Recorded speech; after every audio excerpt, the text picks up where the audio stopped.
Welcome to Standard Chartered Money Insights, a podcast series by Standard Chartered Bank that brings you market views and insights on the go. Welcome to Cut to the Chase. Today is Monday, the 19th of June. I'm Daniel Lam, your host for the podcast. Last Thursday, we spoke about the hawkish FOMC meeting and its implications on equities. Today, let's take a look at how this may impact gold prices. Gold is negatively correlated to real interest rate, i.e. nominal interest rate minus inflation rate.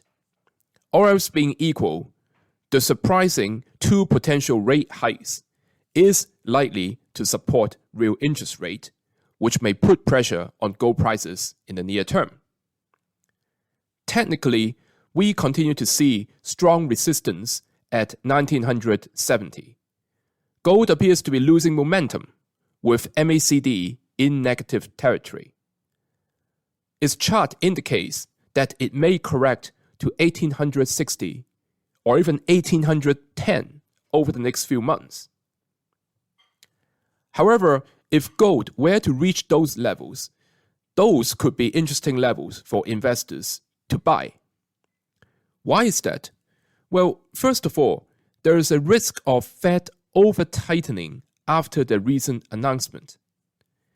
Now, the recent inflation figures seems to indicate that inflation appears to be on a downtrend in the US, and Powell's emphasis on driving inflation back down to the 2% level may turn out to be an quote-unquote unhealthy obsession. Because if you think about it, comparing to the decades before, where globalization and improvement in efficiency were the main themes, over the last few years, there has been increasing multi-polarization in the globe, which may lead to high inflation structurally. So therefore, if the Fed over-tightens, it may lead to heavier recession in the US and perhaps globally. In that case, gold would be an excellent hedge in investors' portfolios.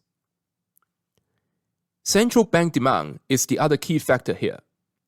Although central bank flows turned negative in April for the first time in 15 months, we expect them to remain net buyers of gold in 2023.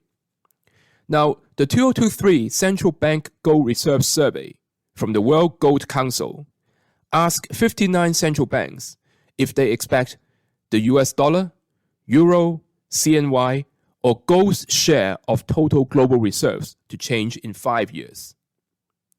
So for US dollar, 17% of the central banks said they expect the US dollar share to rise. That's compared to 28% in 2022, and 55% of the central banks expected the US dollar share to decline. 62% of central banks expect gold's share to rise, compared to 46% in 2022.